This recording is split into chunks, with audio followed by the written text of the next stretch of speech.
the easy way to do it. Hello, everybody. All right, we're recording now. All right, well, welcome. We'll just sort of let folks trickle in. I'm Ruth Abbey with Community Action for a Sustainable Alameda, and we're really excited to have everybody here tonight to hear the presentations from our fall interns. We were so excited to be collaborating with the City of Alameda on this internship program. And I have to tell you all, we would not have been able to do it without the city's climate coordinator, Patrick Pellegrini-O'Day. And he is basically the parent of the CASA internship program, because over the last 3.5 years, we have had 12 university interns, all of which I think have been mentored in one way or another by Patrick. And so I really want to do, a big thank you to Patrick for being an awesome mentor to our university students. And many of you know that we're going to be losing Patrick within the next few months because he's going to go to graduate school and he's going to leave the city. But we're so very happy to have had him as long as we did. I also wanted to particularly thank Jerry Bowden, the assistant city manager, Eric Levitt, the city manager, for sponsoring our intern cohort this year. This is a collaboration and a partnership that we've had with the city, and we're so excited to be able to work with you guys on that. And so thank you for sponsoring our interns. We couldn't have done it without you, and it's going to be a very, we think that our interns will really have contributed to the city. So I'm going to turn it over to Patrick, and Patrick is going to do the introductions, and then each of our interns is going to give a presentation. And I think we'll do a little pause after each one in case people have questions. You can either unmute yourself or raise your hands. We don't have to be too formal, and take it from there. So Patrick, you want to go ahead? Yes, thank you. Thank you everyone for joining. Really pleased to have you all here to listen to, learn from, and ask questions about our 5 CASA city interns' work this evening. Thank you for taking the time.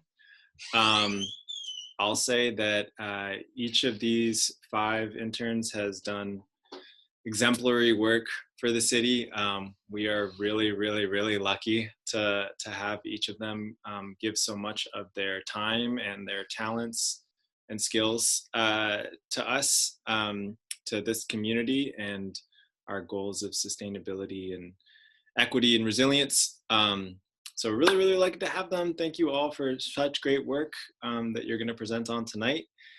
And I believe that we are starting off with Chris. Is that right?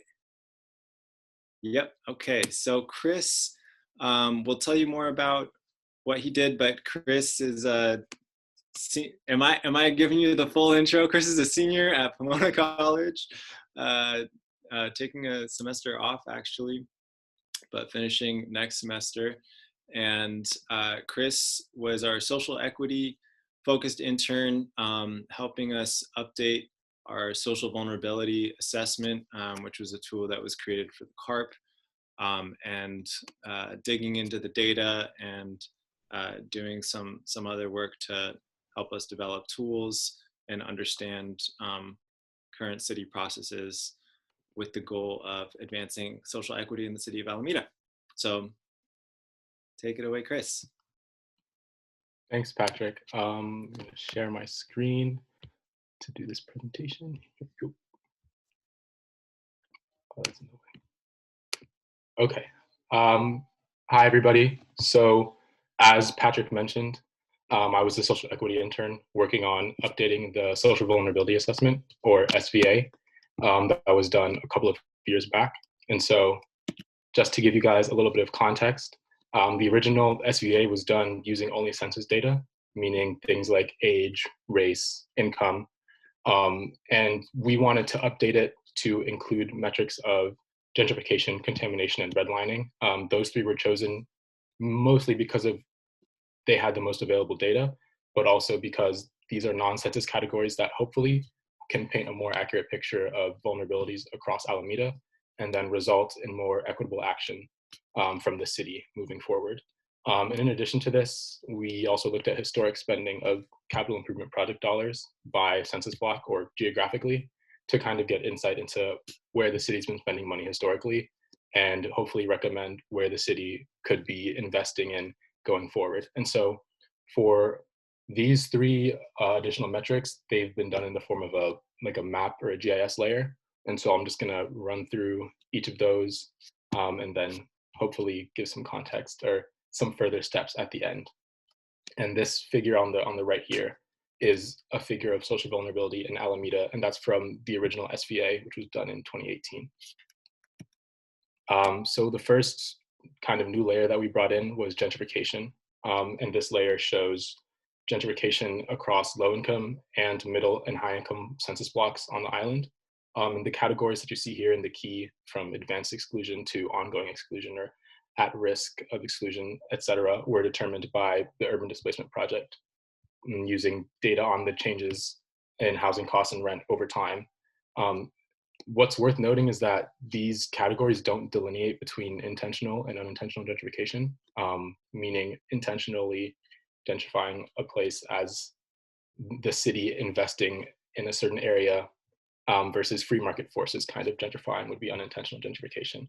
But as you can see here, kind of areas on the west end are having ongoing gentrification and displacement, whereas Bay Farm Island is having more of an exclusionary phenomenon here, and that's mostly because there's not really low income housing there to begin with. And so when you see the green not losing low income households, in some cases that just means that there's not low income housing to begin with, and so that's why you see that kind of difference. But what does this really tell us? Well, obviously it tells us what areas have been gentrified, and more importantly, I think it tells us what areas are in danger of having residents be displaced. And so what this information should be used for is hopefully to support and fund things such as transit and affordable housing to keep people, to keep residents able to live in the areas that they're living in without displacing them. And this figure on the right here is the Urban Displacement Project scale for the modified types of housing. And I'm not going to run through them all, but if anybody is interested, I can totally send you this outside of the presentation as well. So the next layer was contamination vulnerability, which, as the name will tell you, is a census block's vulnerability to contamination based on a number of criteria from the Cal EPA. And I'm not going to read these all, but they stretch from water bodies with poor water quality standards or the presence of solid waste sites. So you can see here color-coded the contamination vulnerabilities across Alameda. And so what does this mean, or what should we do with this information? Ooh.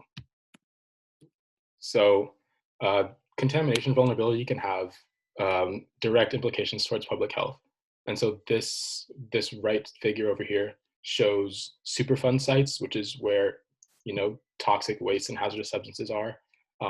Superfund sites that are at risk from climate change, be that wildfires or river flooding or sea level rise, all things that can potentially pose a danger in Alameda. In addition to the climate change effects, there's also natural hazards such as earthquakes that can dislodge toxic substances and waste. And this can do two things. It can hinder the recovery ability or the preparedness in these areas, and it can also affect the health of the residents in these areas. It's pretty easy to see how contaminated water or contaminated soil can have a negative impact on the health of residents. And so this information should guide investment into these vulnerable communities regarding emergency preparedness in case these climate change effects or natural hazards dislodge some of these toxic substances and wastes, but also public health and where the waste is going, if it's possible to change it or divert it away from communities that are already vulnerable, that should be considered. And then the last new map or GIS layer that we worked on was redlining. And so to kind of explain what redlining is, in 1937, the island of Alameda was surveyed by the United States government, and all of the areas that you see here on the map were given a grade from first to fourth, first being most desirable and fourth being least desirable or redlined. And in these redlined areas, there was less public investment, that being assistance from the federal and state governments, but there was also less private investment, meaning banks were much less likely to give home loans with competitive rates to people that lived in redlined areas based on the surveys done in 1937. And as a result, a lot of redlined areas, not only in Alameda, but throughout the country, are have a lot of low-income Black, Indigenous, and people of color. And so this layer is more of a historical view about historic government and private sector investment geographically. Though worth noting that since the survey was done in the 30s, parts of the island and all of Bay Farm Island were not included. And so there's not really data on that. But the implications of redlining are widespread and extremely serious. So residents of redlined areas are much more likely to have chronic health conditions such as asthma, but also on hot summer days, redlined areas are much hotter than city averages. And so looking at Portland, Oregon, for example, on a hot summer day, relative to the city average, an area that was graded the best could be 8 degrees cooler, whereas a redlined area would be 5 degrees warmer. And if you have an 85-degree day, that 13-degree difference can be extremely significant, especially when you take into account that in redlined areas, residents are much more likely to be poor, much more likely to be transit dependent or not have their own vehicle, much more likely to be renters. And so you just have all of these compounding variables that lead towards vulnerability. And so with this information, the city should hopefully increase investment in areas that have been redlined in the past because they have not received an equitable share of funds because of this redlining. And hopefully, as mentioned before, it should go towards affordable housing that will not displace low-income folks. And so the last new thing we did was looking at CIP, or Capital Improvement Project, dollars by census block. And we use this by looking at the publicly available capital budgets from fiscal year 2015 until fiscal year 2021, so the last 6 fiscal years.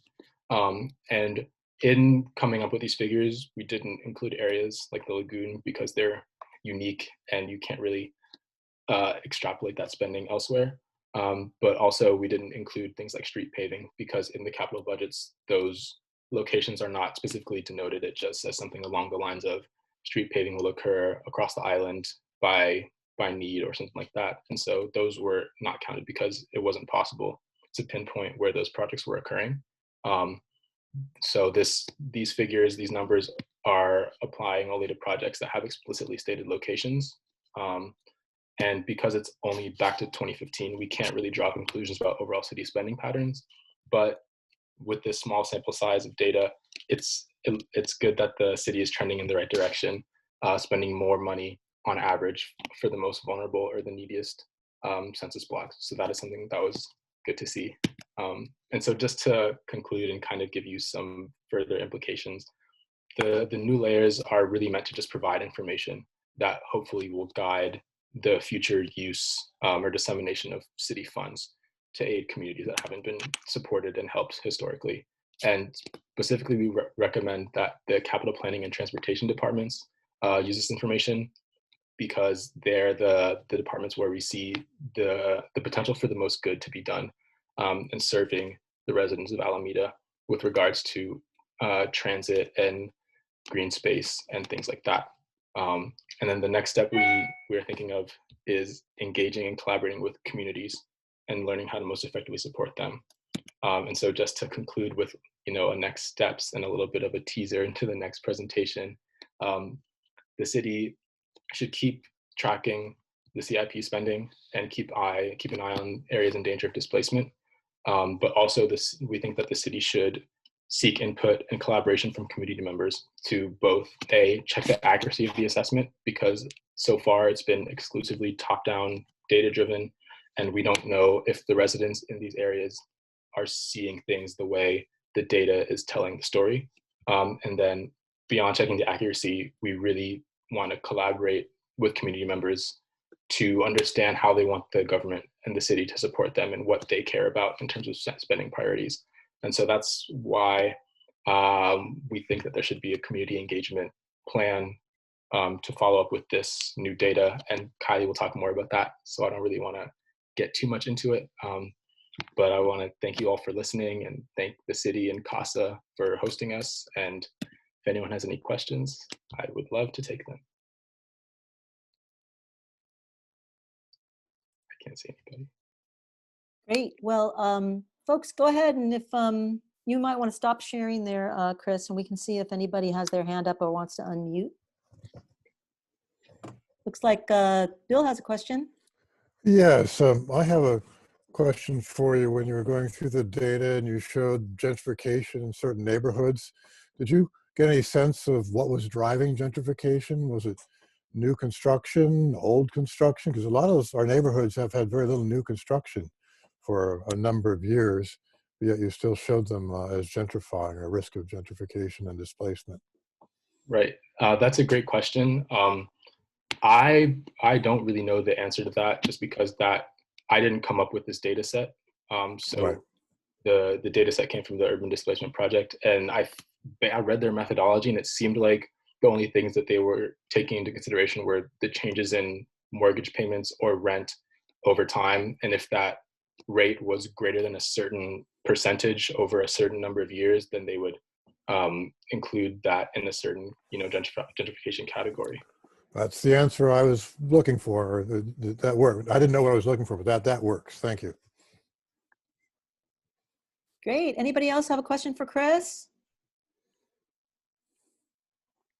Okay, Patrick, you want to introduce our next intern speaker? Yes, please. Great job, Chris, and excited to give you all more congratulations at the end of this. Our next intern presenter is Emily. Is that right, Emily? It's Kylie. Oh, it's Kylie. Oh, I'm sorry. Excuse me. Kylie's next. Kylie. Okay, great. Kylie Wong is a junior at Pomona College also. And Kylie took on our Resilient Neighborhoods project. I wanted to say in my intro overall that one of the challenges that each of these interns had to face and overcome was how to navigate uncertainty and limitations in timelines and data availability and sometimes nebulous work scopes. And they all came through and pulled together, I think, really informative, helpful products. And that was true for all of them, and Kylie as well. So Kylie was our Resilient Neighborhoods intern and looked at community engagement and how to what can be created at the intersection of emergency preparedness, neighborhood-based resilience, and greater city neighborhood connections. So go ahead, Kylie. Thanks for the intro, Patrick. I will share my screen right now. I'm a little bit nervous. Never presented so many officials before, but hi everyone. I am Kylie. I am the Resilience Neighborhood intern for CASA, and thank you for being here today. And today I will be sharing about how to make Alameda more resilient in terms of emergency preparedness through implementing a resilient hub in the city. Okay. So first of all, I will go over what is a resilient hub. The USDN defined this term as a physical space or a building and its surrounding infrastructure that meets many goals, physical and social. Resilience hub they aim to improve emergency management, reduce climate pollution, and enhance community resilience. And the last sentence I find is the most important. Is a space that can provide opportunity for community to come together to be connected. So why is a resilient hub important to the city of Alameda? Alameda is an island community, and with climate change becoming more intense and temperatures warming across the globe, the sea levels are rising, and Alameda is especially susceptible to sea levels rise. And this past September, we had extreme, unusual storms that sparked many wildfires across our state, and ones that also reached to the Alameda County. So these are the things that we have to face. These are the realities that we're going to face in the next 50 years. So this is something that we should address immediately. Also, since cities already have existing emergency disaster protocols, implementing a resilient hub would only strengthen what we have already in terms of emergency preparedness infrastructure. And we will also, by having this hub, we can also make resources and communications more accessible for all, and we can enhance community resilience through creating leadership opportunities for community members, bringing the community together by hosting community events, whether or not this is in the hub or around in the neighborhood. And most importantly, we want to keep residents updated in the times of a natural disaster or an emergency. So this hub would be extremely useful for that. So with that said, I will first go into where this hub should be.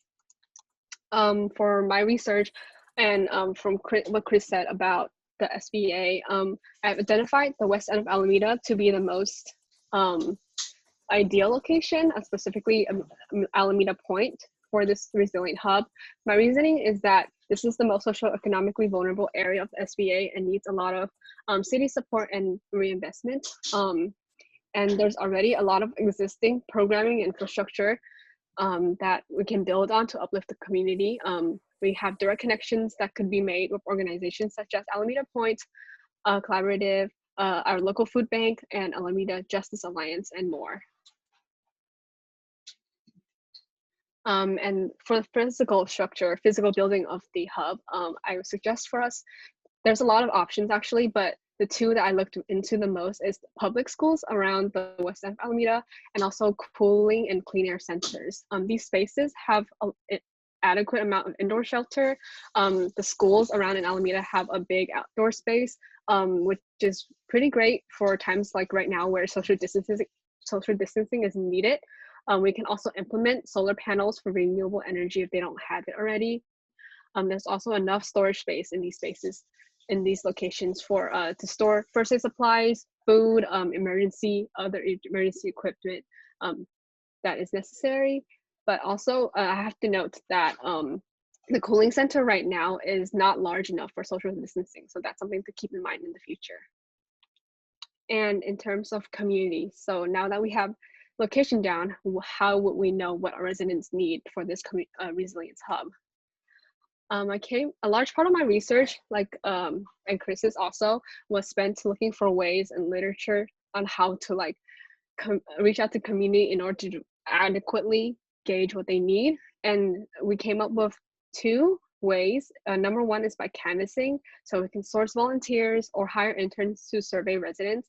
But what is important is that we must keep these individuals independent from the city hall so we can gauge the most candid, genuine, and transparent responses from the residents. The next thing is to provide incentives for residents who take our survey, or anyone who talks to our volunteers or interns. This is very helpful on both of our ends. This will help us gain more, just like incentivize people to take the survey and to learn. And for our surveyor side, they get a reward for groceries or anything they need to purchase at the local store. Something that's important to also note is that we have to develop trust between city staff and community members. We don't want to just take their information and run away for our own research purposes, and we want to value the perspectives. So we must stay connected to these community members who we do reach out to, and connect with them and update them with our results and findings as soon as we get them. And another part of my research is to conduct case studies for communities around us that have resiliency plans. And for this presentation, I focus on Palo Alto. Palo Alto has a pretty robust resiliency plan. They have focus groups that are made of 80 cities officials, residents, and community members to gauge all kinds of their needs on every level. And they have a pretty extensive list of what they came up with in just like one sitting. They just like sat down and brainstormed, and I can also forward you guys this if you guys want that. I just didn't want to list it on this presentation. And then this need gets translated to neighborhood groups that gets broken down by neighborhood boundary and by block. So they have coordinators at every level. And then the responsibilities of these coordinators is to kind of just build community, serve as a communication node, and to report conditions in the event of emergencies, and to keep residents updated.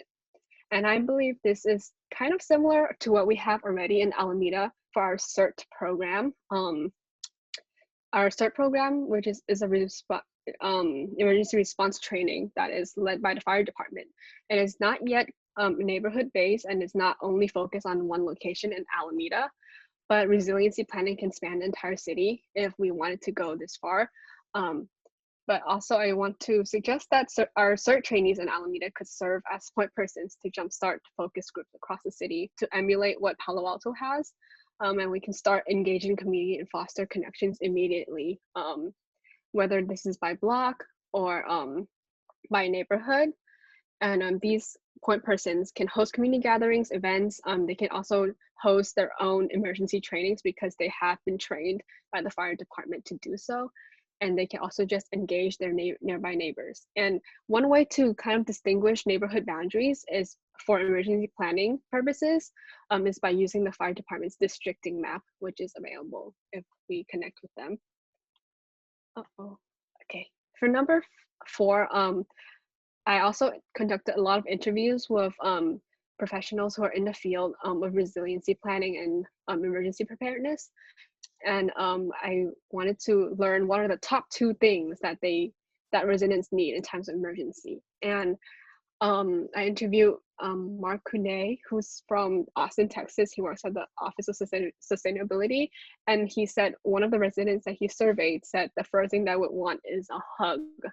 And this stood out to me so much because emotional sustainability is something that we really don't think about in times of emergencies. We first of all, we think of like, oh, who's hurt? What food, where can we send food to? But we don't really think about, or we want to think about, but we might not have a capacity to think about, are you actually okay? And the well-being of every resident. So by creating this resilient hub, we would be creating a safe haven and safe space for those who are suffering the consequences of the disaster or the emergency. And this space could act as a gathering for those who need supplies and resources, but it can also act as a space just for the community to come together and to just be together during this imminent time. The next thing they said they would need is an outlet. And this may seem very obvious. For communication reasons, we have our devices everywhere we go. That's how we stay connected, and that's how we do our work. So I suggest that a backup generator would be very important to a resilient hub if we were to design one in the future. But this is also very important for those who rely on electricity for their medical needs. And the last thing I want to touch on is language. There are many languages that Alamedans speak, but also according to SVA, the west end of Alameda has a very limited English language proficiency. And in times of emergency, I want to say that language barriers are going to be a potential hazard for many residents. So I'm suggesting for the city that all communication with the resilient hub planning should be translated to various languages, which is not limited to these 4: Chinese, Spanish, Tagalog, and Vietnamese. But we also need multilingual and bilingual speakers who are working to plan this, and especially those who are going to survey the community to fully gauge their needs, and so we can be inclusive of all in Alameda. I have a couple of next steps for the city, and number 1 is to designate city departments to be in charge of resiliency planning. And the ones that I have in mind is Department of Public Works and the Department of Community Development. The next step, these are also not in particular or any particular order, by the way. The next step is to create a team to learn about the community needs. And what's important about this is that we need to have a set of questions that this team would create also to make sure that we fully and adequately gauge all of the needs of the community members. The set of questions would be used on the survey and would be probably could be used to influence the SVA going forward. And the last step is to maintain the conversations with existing community partnerships. So like the NGOs and organizations that I mentioned before, these are very valuable connections within the city, and these are important to maintain whether or not we move forward resiliency planning in Alameda, just like to uplift the community and to further support them. And that's all I have for resiliency planning. I would love to take any questions that you guys have, and thank you for listening. Kylie, that was amazing. Thank you so much. Let's see if anybody wants to raise their hand and have a question for Kylie. I see a lot of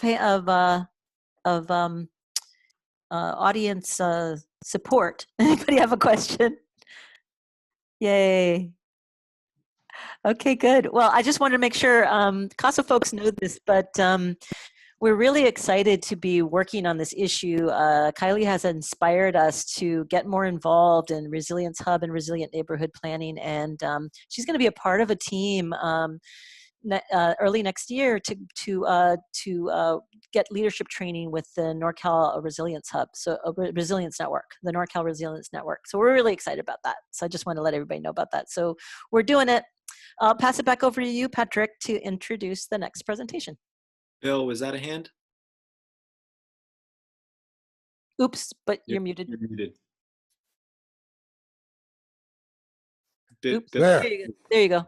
All right. Kylie, it's a real nitpicking question, but about your languages, are you looking at translation written or oral translation? Because that makes a big difference for Chinese. Yeah, Chinese is a massive language. I speak multiple dialects at home, and it gets confusing for my own too. But written and oral will be useful. I guess Mandarin is the biggest Chinese language group, so that could be one of the ones on the ground. I speak Cantonese at home. Yeah, Cantonese is the biggest probably in Alameda, so in that's Alameda, important. yeah.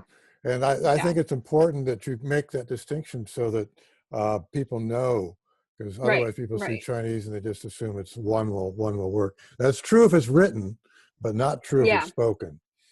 And yeah, Cantonese is much more colloquial, but written Chinese is usually the Mandarin way of speaking. So that's very important. Thank you for bringing that up. Well, I think all the dialects read the same written script. Is that right? Yeah. Awesome. Well, any other questions for Kylie before we move on? Yay. Okay. How about take it away, Patrick? All right. Thank you, Kylie. I have to say that was not only informative, but also one of the most beautiful presentations I've seen in a long time. I felt like each slide was a beautifully designed infographic onto itself. So, thank you. So our next intern presenter is Emily Nielsen.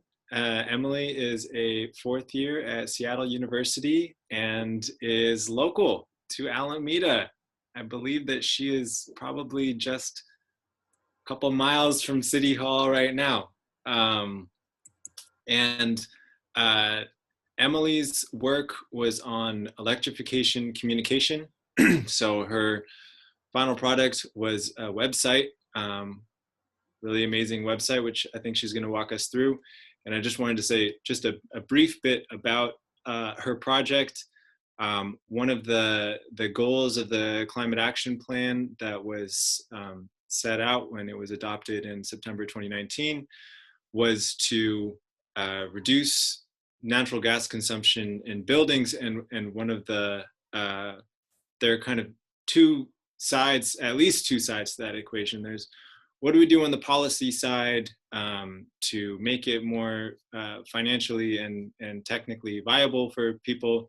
And then also, what do we do on the communication side? And that can sometimes even be the harder piece of the problem. And so that's what Emily took on in her project. And I also just want to say that she's built on the work of Olivia Howe, who is in the audience. Olivia was an intern this summer and laid a lot of the groundwork for Emily's project and Cheyenne's project, which we'll be hearing about next. But Emily, go ahead.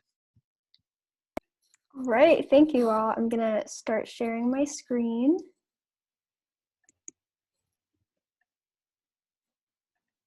Alrighty, can you all see it? Awesome, 2 thumbs up from Patrick. All right, so it's so wonderful to be with you all here. Like Patrick said, I am a local. I interned with CASA when I was in high school, and so it's great to be here also in my 3rd year at SU, also interning with CASA again to produce this website. So as Patrick mentioned, I'm building off of the work of Olivia Howe. Right now, 27% of Alameda's emissions come from using natural gas in buildings. And so this website is primarily designed to target homeowners and renters and landlords to get them to just become aware of all the great resources that already exist to residents in Alameda. And luckily for us, there is a lot out there. So I'm just going to be taking you through a tour of the website so that you can all get familiar with the resources that we have here already. So here we have the homepage.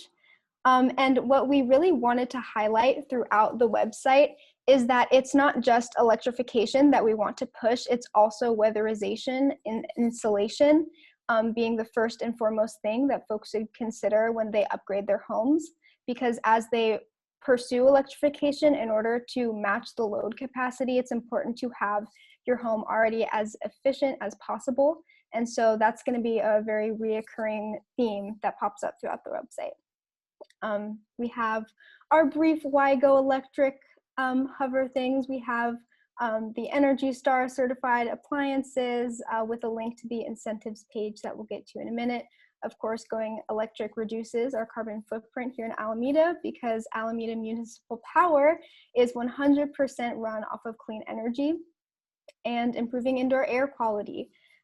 Going electric is a lot better for your indoor air quality because there are no natural gas fumes that are going throughout your household.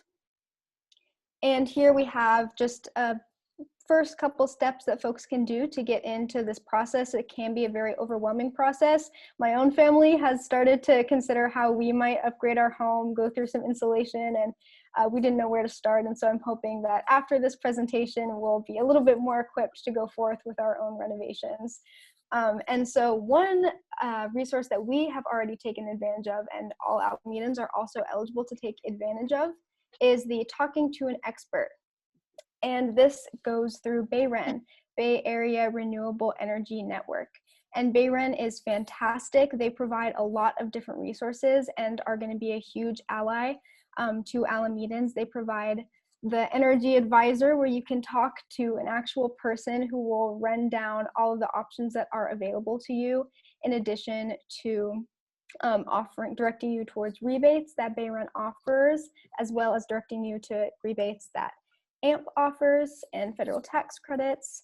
And it's just great to talk to a real person when you're getting this assistance. And so we continually direct people back to this fantastic website.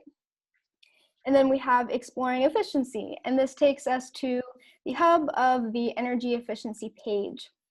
We have a brief overview of why home efficiency is important. And then we have a brief, just what is insulation and weatherization. And then we enter into saving tips. And this is just copy and pasted from all of the other Explore Electric pages. This goes through very simple, cost-effective measures that pretty much every Alamedan can take in order to make their home more efficient without electrifying. And of course, we always end up back at insulation and weatherization. However, it is called Electrify Alameda, so we do direct people towards various electric appliances. We'll go to hot water systems first. This is pretty much the same layout that all of the other pages follow. So if you want to, visit electrifyalameda.org and you can explore all of the various electric appliances that are available for you to consume. We have our saving tips again. And then we have a little alert here saying, don't wait, make a plan. Another barrier that we found a lot of folks face that was also emphasized in Olivia's research is that a lot of people wait until their heat pump or until their water heater is no more, until there's flooding going on. And when you're in that crisis mode, you don't want to think about, oh, what's a heat pump water heater versus tankless water heater? You're concerned about, I want hot water in my home and there is a flood going on. And so folks are much more likely to just use the same appliance that they have been using. And so we're encouraging folks here to explore their options before there is that crisis scenario. And heat pump water heaters are our tech highlight for this section because they are up to, what is it? They're up to 7 times more energy efficient than gas water heaters, which is incredible. And Olivia has a great statistic. I can't pull it out of my head right now, but I think if a lot of people adopted heat pump water heaters, we would be a lot better off for our greenhouse gas reduction emission goals. And then we have the exploring system. So I'll just take you on a tour of heat pump water heater, that infamous heat pump water heater. A lot of these links direct people to outside sources because so much amazing work has already been done on this front. We didn't want to just completely replicate it. So RISE is a sustainably focused building website that focuses on Canada and the United States. And they have great resources and overviews of a whole bunch of electric appliances, not all of which are highlighted on the website, but there's, as you can see, just an abundance of stuff that they have. But I'll just give a run through of what is available. There's a lot, they offer a lot. And then every time that there is an incentive available for a appliance, it gets directed back to the incentives page. And I'll scroll down to the bottom. So all of the incentives here, as I've mentioned prior, are offered by Alameda Municipal Power, BayREN, as well as federal tax credits in partnership with Energy Star. And so there are so many rebates, which is fantastic.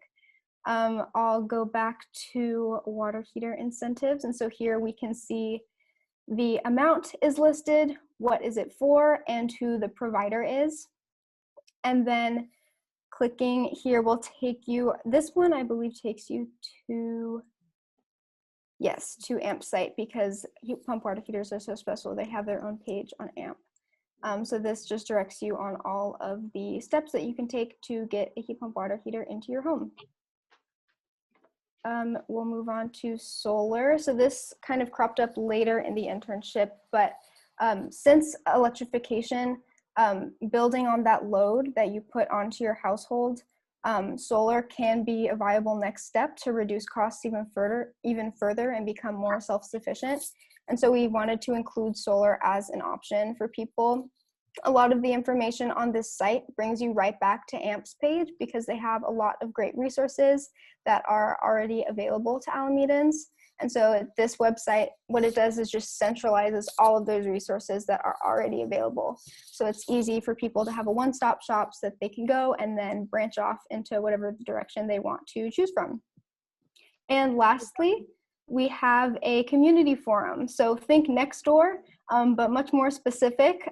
So we have just a forum for people to ask their neighbors questions. We have a couple different topic areas that are lined up for people. So we have incentives, contractor recommendations. Are you going solar? Have you already gone solar? It's just a place for people to hopefully share their experiences and hopefully get feedback from experts. We've reached out to a couple organizations in the area, so hopefully we can have either someone from the city or someone knowledgeable of these topics to actually go through once a month or so and just write more informed answers than personal experience could, even though that personal experience is very valuable. And that's why we have the Ask a Neighbor tab. And so, yeah, that's the overview of the website.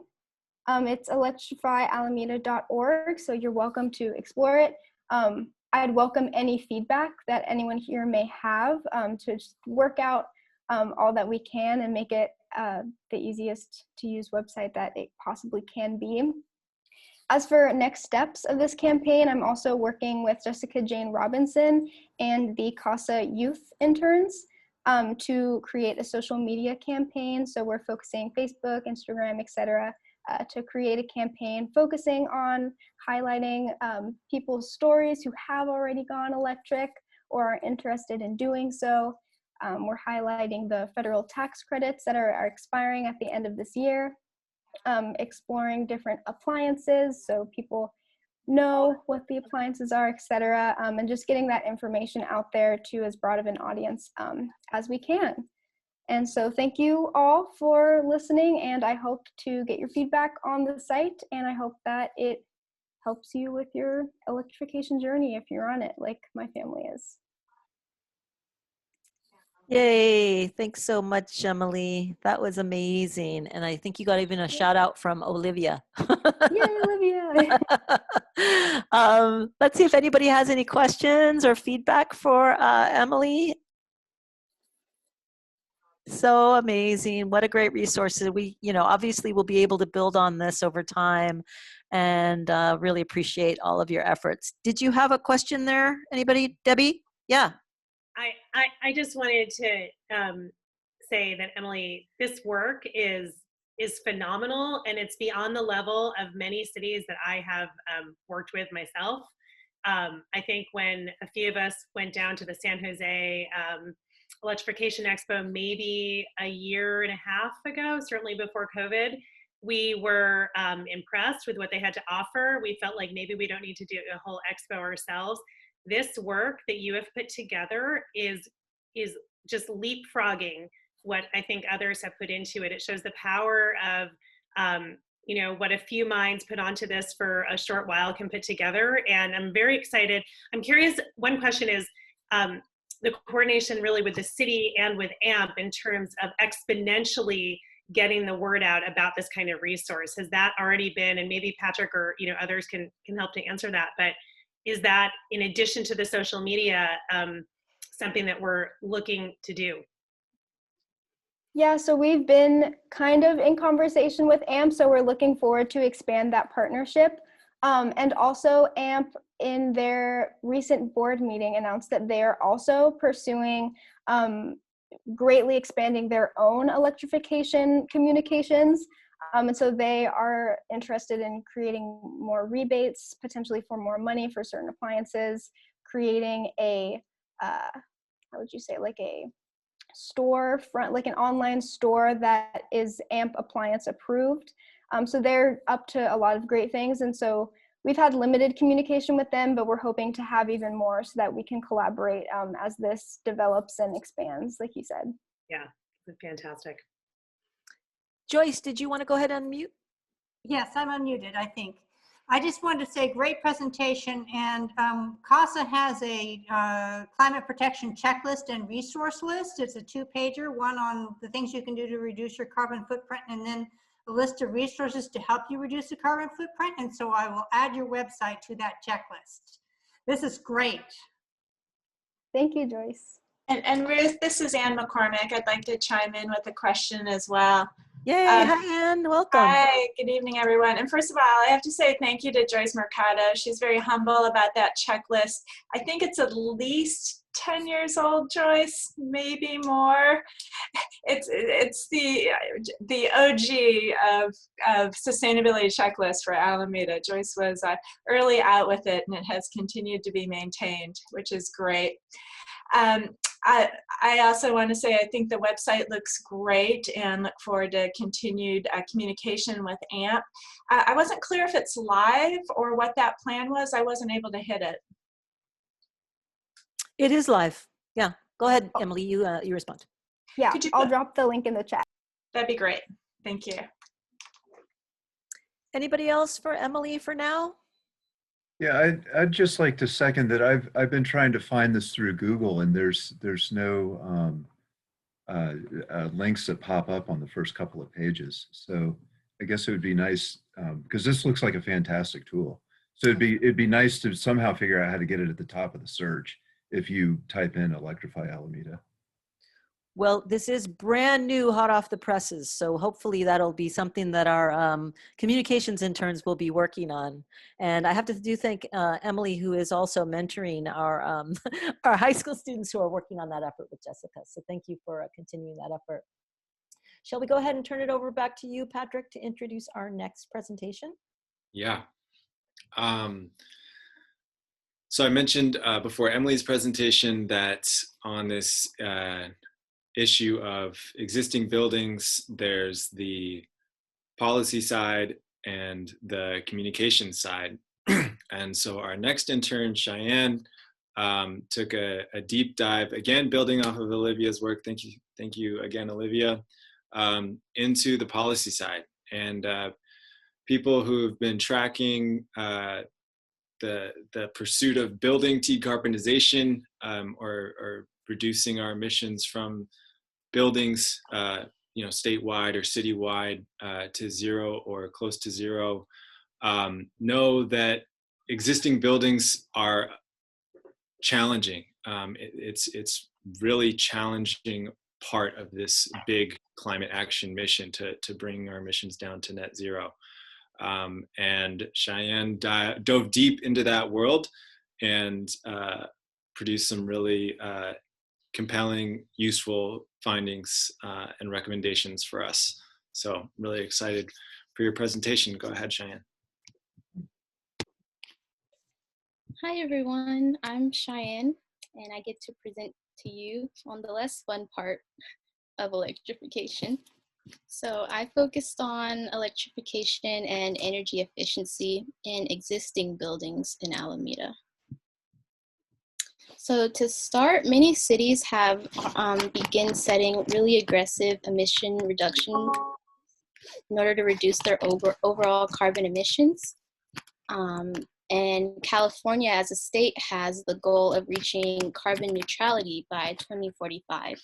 And in order to achieve that goal, we would need to remove over 125 million pounds of carbon emissions from the atmosphere. So as you can see, we have a big job.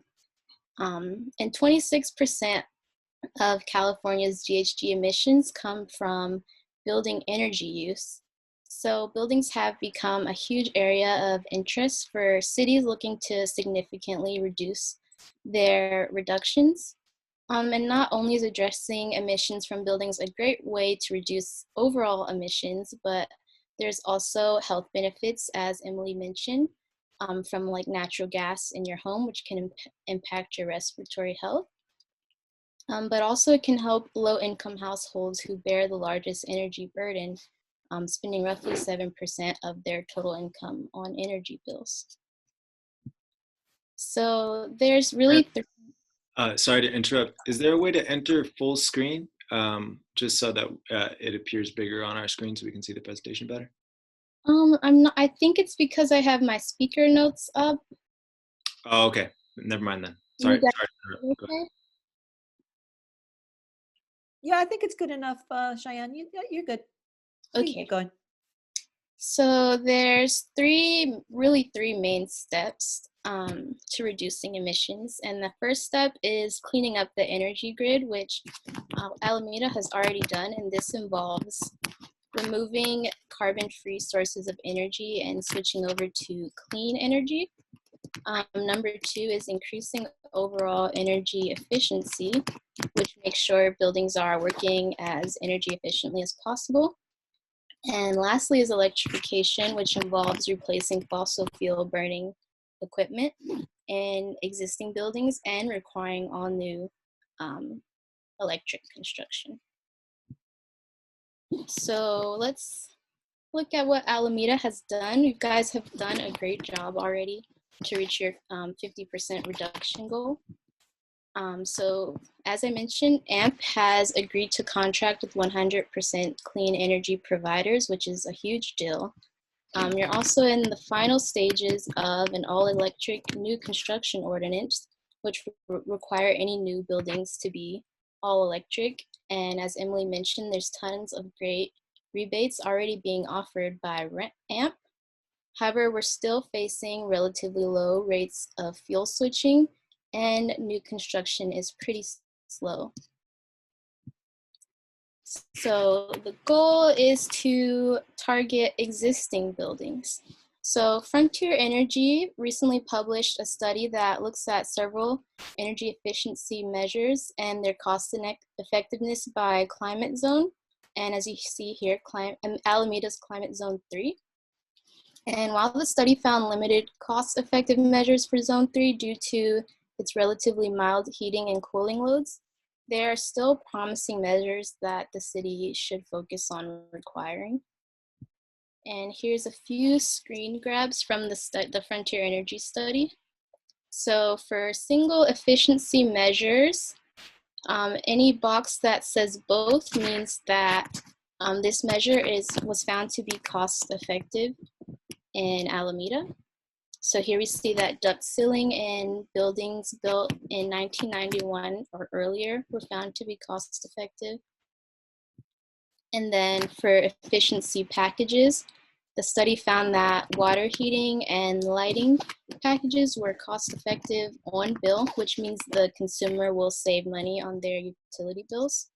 And the water heating package includes adding water heater blankets, pipe insulation, and low flow fixtures, while the lighting package includes switching to LED lamps and photosensors throughout the home. And I just added this slide today. So Misty Bresseri and Frontier Energy actually did a study specifically for Alameda, and we found a few more measures that will be cost effective by 2022 and that are cost effective now, including some fuel switching. So that's really exciting, and I encourage whoever picks up this research to consider including heat pump water heating, fuel switching as a requirement. And here I just made a table showing electricity and gas savings and predicted emissions reduced from each measure. And I think it's important to note that while Alameda has vowed to contract with 100% clean energy providers, there are still emissions being created with renewable energy and a need to reduce overall energy consumption. So that's something to be mindful of as we become more energy efficient, that we also reduce consumption. So the big question cities are facing is, when do we require these energy efficiency measures? And here I've identified 4 main intervention points. So the first and probably the most popular one is a point of sale intervention point, which requires energy efficiency to be like an energy efficiency measure to be adopted at the time of listing of a home. And this point has the potential to reach 20,000 homes in Alameda on a 10-year scale. However, it has and can face significant backlash from real estate agents. The next point is a point of remodel, which would require measures to be adopted during major renovations based on their price. And this point is great because there's already an existing permitting process involved. However, it would reach significantly less homes than a point of sale at 5,000 on a 10-year scale. And there's also a point of burnout, which requires fuel switching when gas appliances break down. However, this should be coupled with a strong permitting process and generous rebates. And finally is the time of solar installation, which would require measures to be adopted when you are already installing solar panels to your home. And this has the potential to impact a wide range of homes, but our current range is around 15 to 80 homes a year.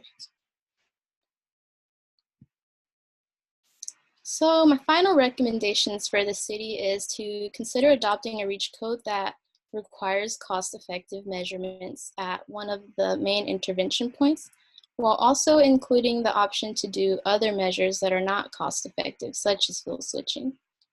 And after looking at our housing stock data, a point of sale or remodel ordinance has the potential to reach the most homes. And the city should also look into the feasibility of requiring a time of solar installation ordinance. And finally, the city might also consider requiring energy audits and disclosures as part of any future ordinance, similar to the audit requirement that already exists when solar is installed, because these audits help both residents and buyers of homes by improving their awareness of a home's energy efficiency and possibly increasing the home's value. And one super important area to address is equity in energy. So moving forward, the city should continue to address energy equity issues and take advantage of the various statewide grant funding provided by California to create low-income energy efficiency programs. And this not only aids in reducing the energy burden feedback loop that exists, but is also more strategic way to increase efficiency, since many low-income households tend to live in older, less efficient housing. And here's a quote from a really great study that states, bringing housing stock up to the efficiency of the median household would eliminate 30% of excess energy burden on low-income households. And finally, for next steps, I've created a little schedule that staff could follow to develop a REACH code. I think the most important part to note of the whole process is starting stakeholder outreach as early as possible and extensive as possible. So this means communicating with all potential stakeholders and making sure that we create a REACH code that the community can get behind, which was a huge recommendation from the city of Piedmont, who is struggling with their second reading of their REACH code. So starting this outreach as early as possible can aid in a successful policy adoption. Thank you. Amazing. Cheyenne, that was wonderful. Thank you so much. And I just wanted to shout out and let everybody know that Cheyenne is also kind of looking at these issues in the context of your further academic work and looking at other communities across the United States and around the world on these policy issues. So really appreciate your work on this. So do folks have questions for Cheyenne? So will this work on the REACH code, which is the new building code, which would require some new policy, is something that is in the climate action and resilience plan. And so this early work to kind of frame out what the impacts of the policy options would be and the potential controversies and ways of lessening the blow and increasing the popularity of something that might be considered a difficult policy to implement is really great. We came into this project kind of looking at, oh, we just need to require people to electrify like some of the other communities in the Bay Area are doing. And Cheyenne was really great about finding, you know, these other alternatives to look at things that have these payback. And I just felt like it's really important for us because we're not Piedmont, we're not Menlo Park. And so we have different issues. Ingrid, did you have a question or a comment? Yes, Cheyenne, this is terrific work. It's really great to see how much you had to process and how clear your propositions are. I am very curious, and you might not have an answer to this. It's not a trick question in any way, but considering that there is that component of equity and that we talked about how many renters might, and your demonstration is really great, that a lot of low-income housing could benefit from these energy improvements. Is there any model that exists already in other cities that could inspire Alameda in, you know, how to make low-income housing more energy efficient? Yeah, so a lot of people are targeting this issue, and mostly what I've seen is just working on making sure these homes are like audited, and also providing the most prominent recommendation is just providing grant funding and like larger rebates to these cities. I've also been kind of researching the rent issue for my thesis, and it seems like there's not a real answer. It's kind of a difficult situation, but a main point is to focus on incentivizing landlords to adopt energy efficiency so that renters don't have to bear that burden. Yeah, thank you. Awesome. Any other questions? Oh, go ahead. This is Ann Blake. I was wondering if I could add a resource that, Cheyenne, you may already know about, EFA, Energy Efficiency for All, and NewHab, who are working on energy efficiency in affordable housing specifically. The NewHab is a sub-part of EFA. So, but if you've already found that, then I think you're good. So that's probably the best place to find an answer to Ingrid's question. Ann, do you want to put the link if you have it, or just Sure. what those acronyms stand for? Or put that in the chat so we have it. Absolutely. Awesome. Okay. Anybody else? Any other questions for now? I have a question for Cheyenne. Yeah.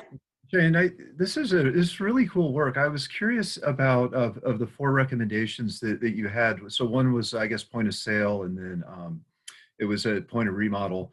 In your research, did you come across one of those 4 that seemed to work better than the other ones? And the point of sale one, I'm particularly interested in. Did you come across some communities where that's been really successful? Yeah, so most cities are kind of in the beginning process, and I think point of sale is the most popular approach that everyone is taking. I think the city of Berkeley has already got it on the ground, but a lot of cities are just running into roadblocks with getting it approved by the community, the point of sale remodel. I mean, the point of sale and the remodel, but mostly the point of sale ordinance. It's just not really popular with real estate agents who don't want to make the process of selling homes any harder than it has to be. But a ton of cities are working on it. I just don't know if anyone has done it long enough to see what the results are. So is there any data on the downstream effects? So at the point of sale, I guess it's sort of a 2-part question is, who absorbs the cost? And if it's the seller that can make less money on the sale, then is there any data then on what that lack of money is precluding them to do in the new house that they're buying for energy efficiency purposes? I haven't seen any data on it yet, but we probably will start seeing some in the next few years. Well, thank you. It's really cool stuff. Thank you.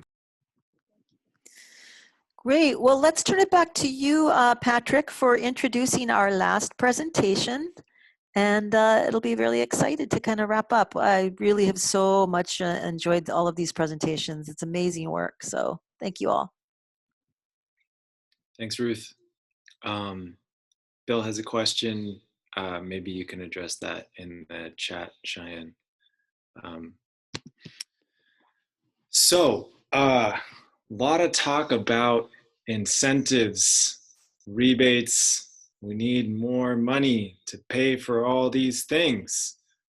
Where are we going to get that money? Well, intern number 5, Virginia, fourth year at Pomona College, also like Cheyenne, is here to solve all of our money problems. No, Virginia is focused on a climate fund, looking at different revenue measures, and focusing on 1 or 2 in particular that could address some of the funding needs that we face that are always a major obstacle in climate work. So Virginia took a deep look at that. We were lucky because there were some other political ballot measures happening right now that she got to study and learn directly from the source. And she packaged it all out in context of Alameda and other revenue measures and needs that we have. So go ahead, Virginia. Awesome. Well, thank you for that introduction, Patrick. And I'll go ahead and share my screen. Can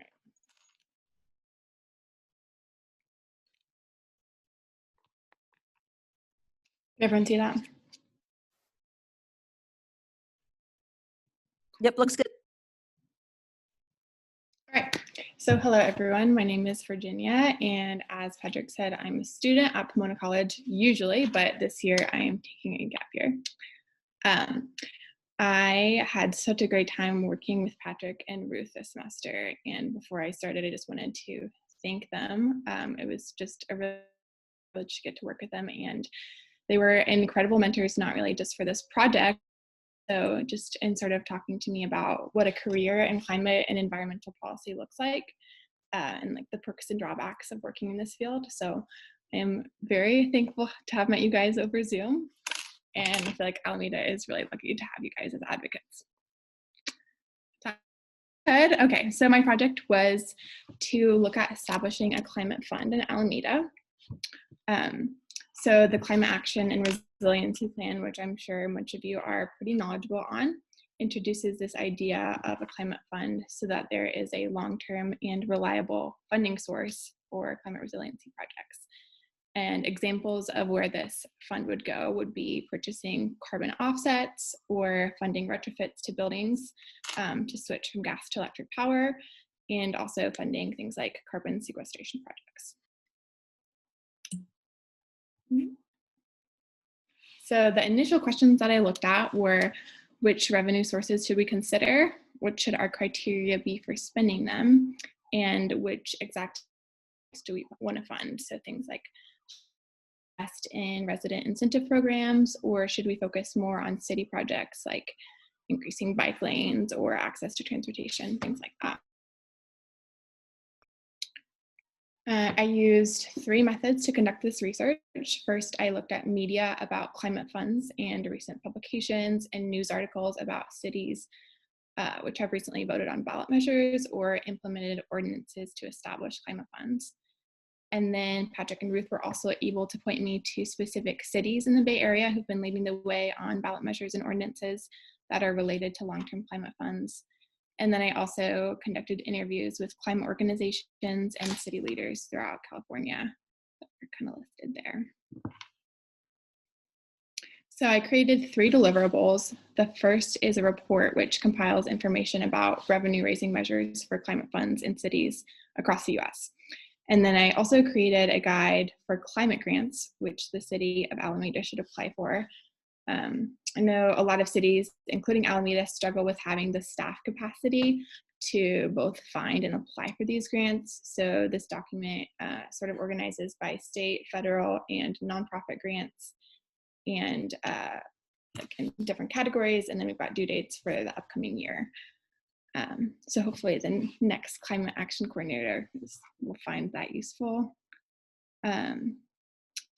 And then also, so I used both of these deliverables to create my final recommendation to the city, which is to put a measure on the fall 2022 ballot to increase the utility user tax. And now I'll just go a little bit further into depth about these deliverables. So the first thing that I did first was to create this report that compiled information about revenue raising measures in the cities. And this was super exciting to research because there are so many cities right now which had measures on the fall 2020 ballot. So it seemed like every week I was looking at the same resources and same websites, but there was new articles about these collections of cities which were trying these new revenue funding sources or introducing new ordinances to city council. And so it was really fun research to do because there's obviously a lot of momentum around this topic in the US right now. Which, like, of course, there has to be. That makes sense. Yeah. So the revenue raising measures for climate funds, which I wrote about, fell into 4 main themes. The first was energy production taxes, and this includes the user utility tax increase in Berkeley and Albany, which is what my ultimate recommendation to the city is going to be. Another example of this would be the city of Long Beach, which instituted an oil production tax this year. A lot of cities also use corporate and sales taxes. So Portland, starting in 2018, is collecting 1% of annual gross revenue of corporations, which generate over $1 billion in gross annual revenue.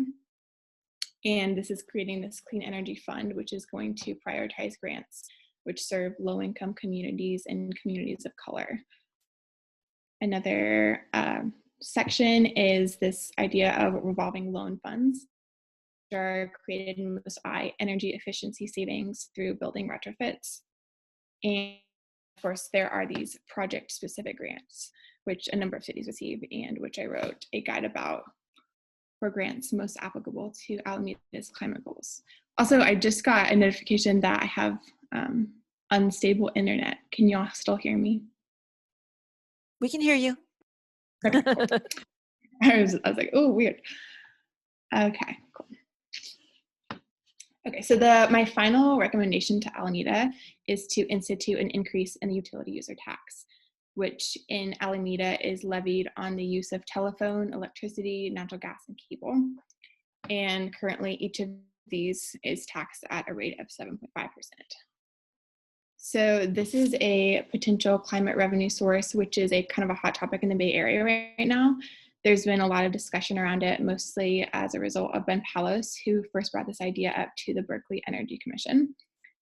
And I also got to have some conversations with Bruce Carney from Carbon Free Mountain View about the pros and cons of this possible tax.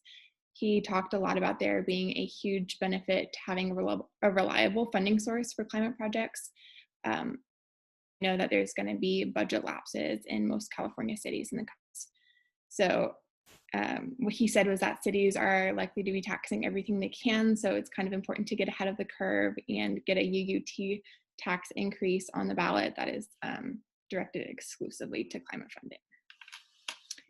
And Bruce was also a part of an ad hoc climate task force in Mountain View, which was set up a couple years ago. And they created this really interesting report about which projects cities should prioritize that would have the biggest bang for their buck in terms of lowest cost per metric ton of greenhouse gas reduction. And these suggestions that they included to prioritize were financial and non-financial incentives for new above code buildings, but also they really talked a lot about hiring more climate staff at the city level and also increasing funding for community outreach programs. These were sort of the three main ideas that, as a result of their research, decided were the best bang for their buck for greenhouse gas reduction. And so getting a source of long-term revenue, such as the UUT on the ballot in 2022, is going to be critical for not just Alameda, but a lot of cities in the Bay Area, especially because many cities' climate funds right now are coming from excesses and general fund revenues at the end of the year. And if these excess revenues are not going to be available in the coming years, then there needs to be a reliable backup plan for a source of climate funds so that we can plan around more long-term projects. So I kind of talked earlier about this, how this is kind of a hot topic revenue source right now, but there's only 2 UUT measures on Bay Area ballots this past November. And one of them passed and one of them failed, which is kind of surprising to the people organizing around it. So Berkeley Measure HH was proposed by Ben Palos, who I talked about on last slide. And his idea was to increase the user utility tax on both electricity and gas use from 7.5% to 10% with an exemption for low-income residents. And this was expected to generate around $2.5 million annually. And this failed, and it was surprisingly the only measure on the Berkeley ballot to fail. And Ben thinks that it might have something to do with it not being entirely clear on the ballot measure that this tax was going to create a climate fund. Because the first phrase after the initial introduction of it was like, this is going to go to the general fund. And then sort of later on, next couple of sentences, it talked about like climate projects that it might go to, but it wasn't overly clear that this would be going to establish a climate fund for the city. But yeah, so Albany also introduced Measure DD, which did end up passing. And it was to increase the utility user tax on both electricity and gas from 7% to 9.5%. And also they added an additional 7.5% tax on water service with an exemption for low income residents as well. And this will expected to generate around $675,000 in revenue for the city's climate fund, which is a pretty decent chunk of change, I would say. So my final recommendation to Alameda asks the city to consider 3 versions of a utility user tax increase. All of these versions include an increase on the natural gas UUT on both residential and commercial users from 7.5% to 10%. So the first option is to raise the UUT on solely natural gas. The second option is to raise the UUT on both natural gas and electricity.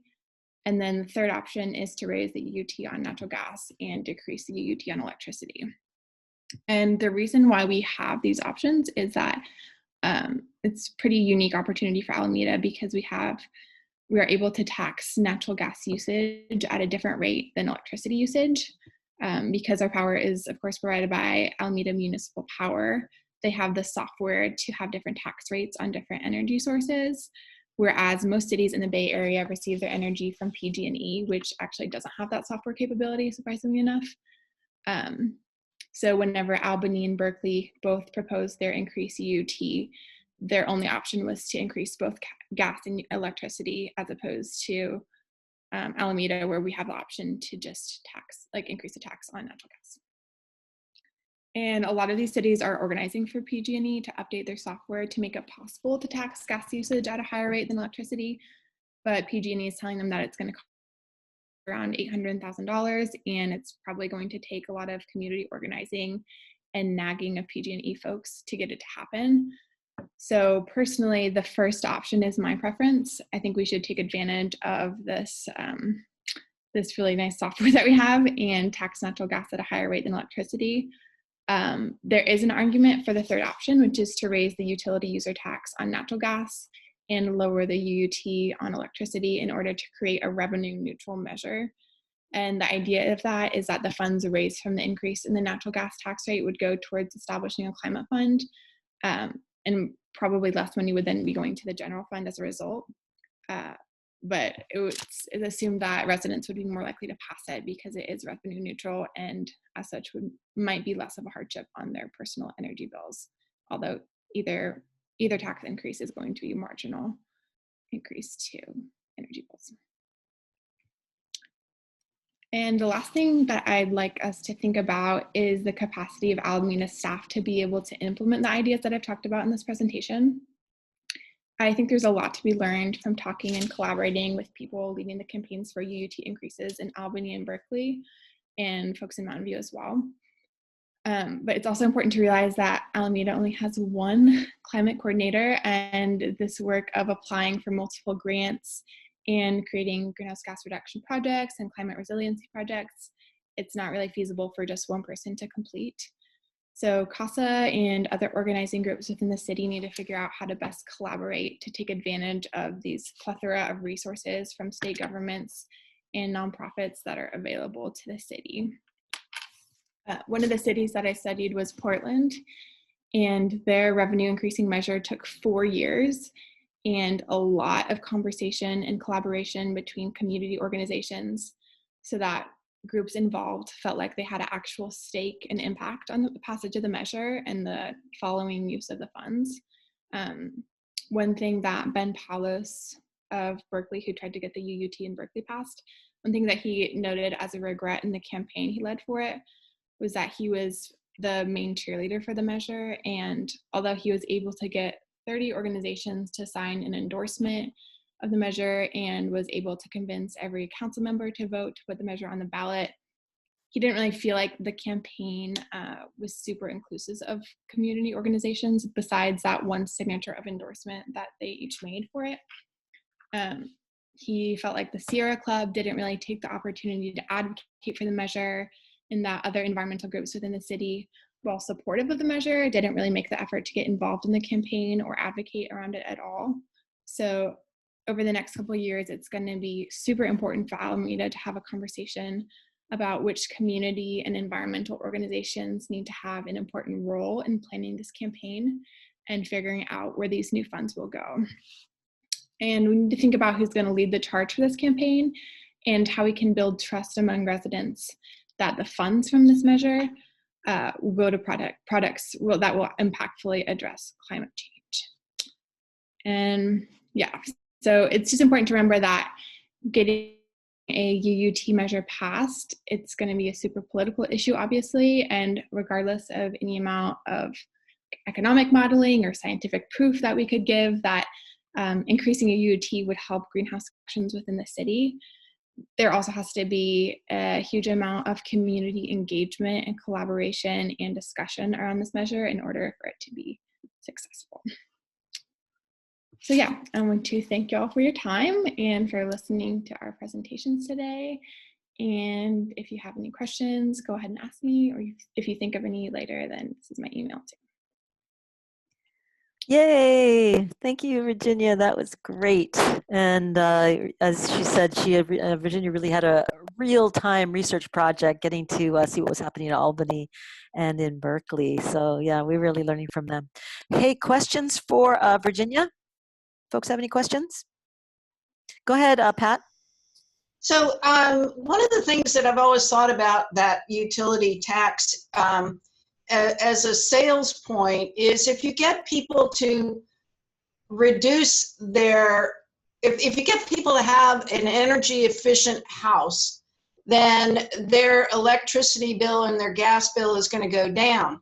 So if you do an equation that shows, well, you know, if you reduce your energy bill because you've weatherized your home by 15%, then the utility tax is either going to be a wash or you're still going to save money. So to me, it seems like the concentration before you ask people to spend more money on a utility tax to go to a climate fund is to put the energy into getting people's houses efficient so they see that reduction in their energy bill, and then you can say, you know, we need to do more, help us with this utility tax.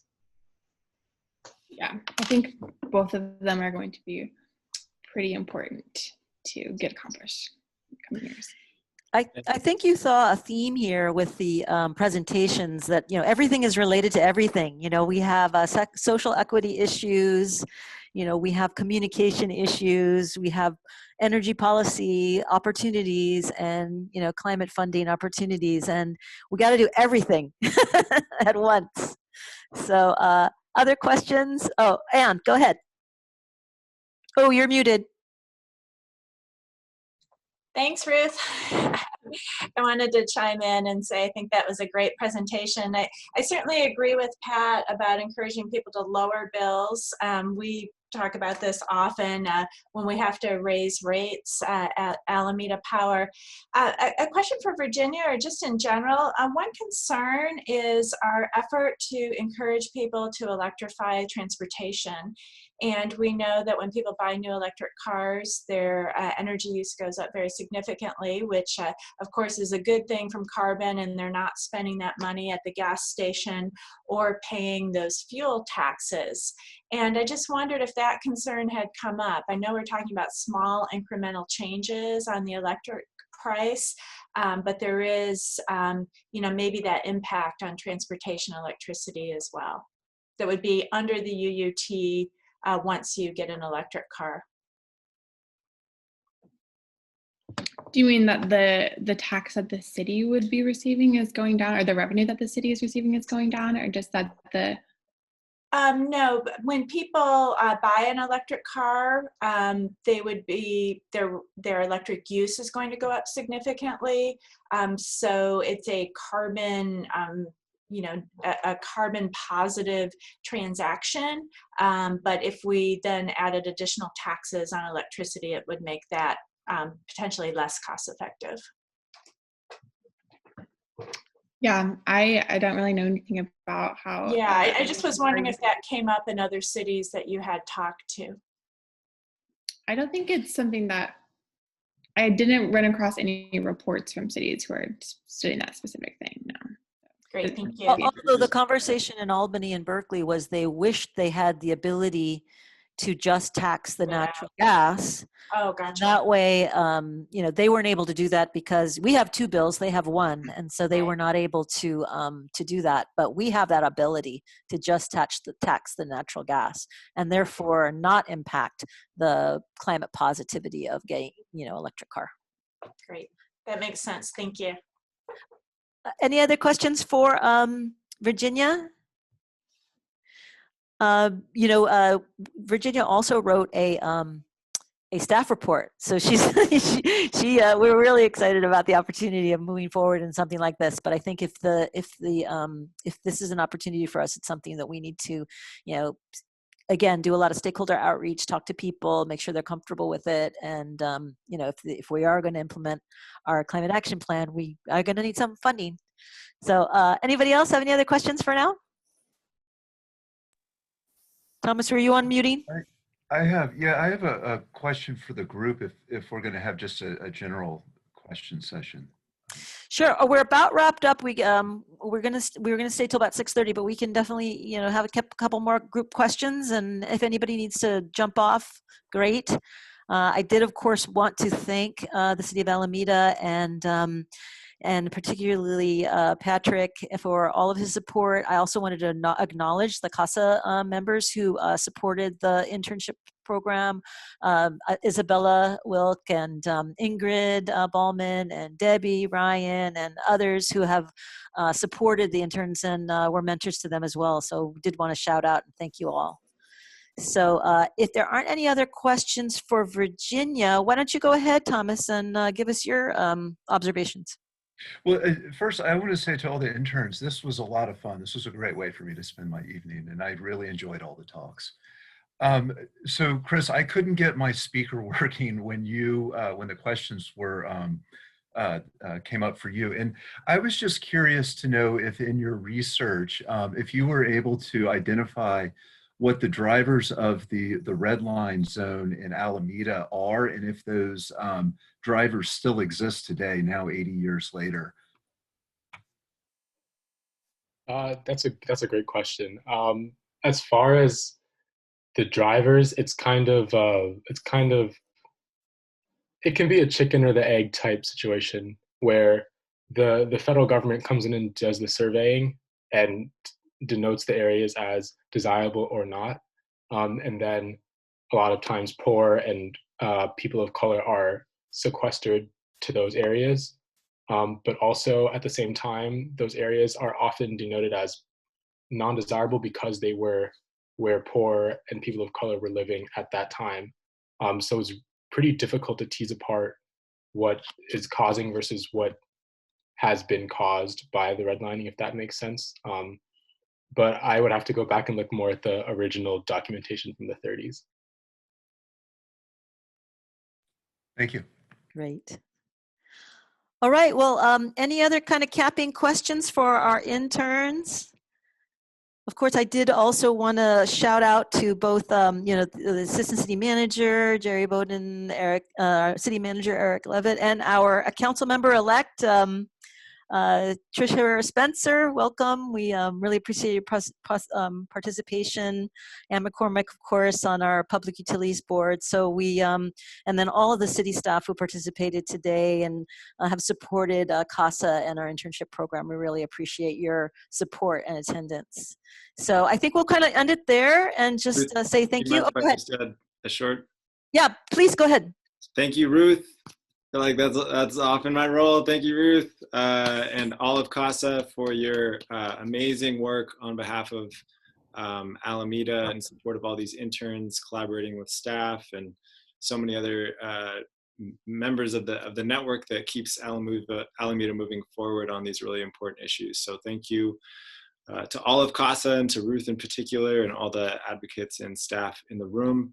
And this is the result of 2 months of work. Of people not working part-time. So really high level work from these interns, and for all the sophistication that they've achieved, each of their projects is also a capstone and a launching point for further work on all these topics. So we're looking forward to more. Great. All right. Thank you. All right. Is that it? Thank you, guys. We'll see you soon. Okay. We'll see you tomorrow, interns. All right. Bye. Thank you.